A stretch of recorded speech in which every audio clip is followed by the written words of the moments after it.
Hello দর্শক বন্ধুরা, কেমন আছেন আপনারা সবাই? আশা করছি বেশ ভালো আছেন। ঢালিউড কিং শাকিব খান আবার শিরোনামে, তবে এবার বেশ বিতর্কিত কারণে। অভিনেত্রী পূজার সঙ্গে শাকিবের একটি কল রেকর্ড ফাঁস হয়ে গিয়েছে, যেখানে তাকে পূজাকে ব্যক্তিগত সম্পর্কের জন্য চাপ দিতে শোনা যাচ্ছে। সোশ্যাল মিডিয়ায় ভাইরাল হওয়া 4 মিনিটের কল রেকর্ডটি নিয়ে আলোড়ন সৃষ্টি হয়েছে। সেখানে শাকিবকে পূজাকে বলতে শোনা যাচ্ছে, তোমার আমার সম্পর্ক গোপন থাকবে, কেউ আমাদের সম্পর্কের কথা জানবেও না, এটা শুধু তোমার আর আমার ব্যাপার, তুমি শুধু রাজি হয়ে যাও, বাকিটা আমি দেখে নেবো। তোমার জন্য তো আমার বড় বড় সব সিনেমা রেডি আছে। প্রথমে পূজা তীব্র আপত্তি জানিয়ে শাকিবের প্রস্তাব প্রত্যাখ্যান করেন। তাকে বলতে শোনা যায়, আপনার সঙ্গে এমন কিছু করা সম্ভব নয় আমার পক্ষে, আমি আমার ক্যারিয়ার নষ্ট করতে পারবো না, আর এসব করলে আমার ক্যারিয়ার আজকে না হোক কালকে নষ্ট হয়ে যাবে। তবে কল রেকর্ডে আরো শোনা যায়, শাকিব বারবার বোঝানোর পর এবং মোহময় প্রস্তাব দেওয়ার মাধ্যমে পূজা অবশেষে প্রস্তাবে সাড়া দিতে রাজি হন। রেকর্ডটি ফাঁস হওয়ার পরে পূজা একটি সাক্ষাৎকারে বলেন, আমি যা করেছি নিজের পরিস্থিতি বিবেচনা করেই করেছি, এটি নিয়ে কারো কথা বলার কোনো অধিকার নেই। তার ব্যক্তিগত জন্মনে আরো বিভ্রান্তি তৈরি করছে।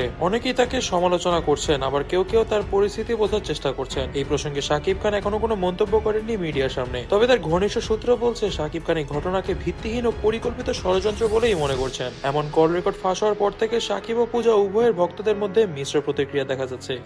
একজন সমর্থক বলছেন, শাকিবকে দিন দিন তার সুনাম নষ্ট করতে চলেছেন, আর তিনি এই ধরনের প্রস্তাব কেনই বা দিবেন পূজাকে? তার তো উচিত ছিল সিনিয়র অ্যাক্টর হিসেবে পূজাকে সাপোর্ট করা, সেখানে তিনি উল্টো কিনা তাকে মানসিকভাবে হেনস্থা করছেন। অন্যদিকে পূজার ভক্ত দাবি করছে তার বিরুদ্ধে প্রচারণা চালানো হচ্ছে। আবার এটাও হতে পারে যে এটি তাদের বিরুদ্ধে কোনো গভীর ষড়যন্ত্র। কল রেকর্ডটি ভাইরাল হওয়ার পর অনেকেই ভাবছেন, এটি কি উদ্দেশ্যমূলকভাবে ছড়ানো হয়েছে নাকি সত্যি সত্যি এমনটা ঘটেছে। ঢালিউডের অন্দরমহলে গুঞ্জন চলছে, এই দুই তারকা ব্যক্তিগত জীবনে হয়তোবা সত্যি সত্যি কোনো সম্পর্কে লিপ্ত আছেন, আবার সত্যি সত্যি এই কল রেকর্ডটি ফাঁস হয়ে গিয়েছে তাদের সম্মতি ছাড়া। তবে দর্শক বন্ধুরা, এই বিষয়ে আপনারা কি মনে করছেন তা কিন্তু অবশ্যই আমাদেরকে কমেন্ট বক্সে কমেন্ট করে জানাবেন। তবে আমার কাছে কিন্তু মনে হচ্ছে শাকিব খান সত্যি সত্যি পূজা চেরিকে অবৈধ সম্পর্ক করার জন্য মানসিক চাপ দিয়েছেন। তবে দর্শক বন্ধুরা, আজ এ পর্যন্ত ভিডিওটি ভালো লেগে থাকলে অবশ্যই ভিডিওটিতে লাইক করে দিবেন, বেশি বেশি করে শেয়ার করে দিবেন এবং অবশ্যই আমাদের চ্যানেলটিকে সাবস্ক্রাইব করে দিবেন। ধন্যবাদ।